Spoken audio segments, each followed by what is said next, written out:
સમય કેમ જતો રહે છે એનું કઈ નક્કી નથી સાહેબ. એટલે સંકલ્પ જે લેવો હોય સાહેબ એ આજે જ લો, કારણ કે સમયનો કોઈ ભરોસો નથી, કાલ સવાર કેવી આવે સાહેબ. જાનકીનો નાથ પણ જાણી રે ન સકો, કાલે હવારે હું થવાનું, કાલે સવારે कुछ थोड़ा पता है कल सुबह क्या होने जा रहा है, क्या होगा. અમારા જીવનના અનુભવો રહ્યા છે. રાત્રિના 2 વાગ્યા સુધી જેની હારે બેઠા હોય, હવાના પોના 5 વાગે ફોન આવે, હાલો ભાઈ તૈયાર થઈ જાઓ, એ તો જતા રહ્યા સાહેબ, એને તો દુનિયા છોડી દીધી. कौन सा भरोसा है जिसके साथ हम बैठे हुए हैं, जिसके साथ आज हम आनंद कर रहे हैं, कल वो हो या फिर ना हो. कौन सा भरोसा है साहब.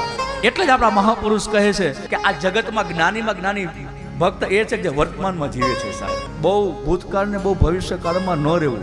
અને કદાચ મને જો કોઈ પૂછે ને, अगर मुझे कोई पूछे बाप जी कि संसार में सबसे दुखी व्यक्ति कौन है, अगर कोई मुझे पूछे तो मेरी व्यासपीठ ये बारंबार ये कहती रहती है कि मेरी दृष्टि से, मेरी व्यासपीठ की दृष्टि से सबसे दुखी व्यक्ति वो है जो भूत और भविष्य में रहता है.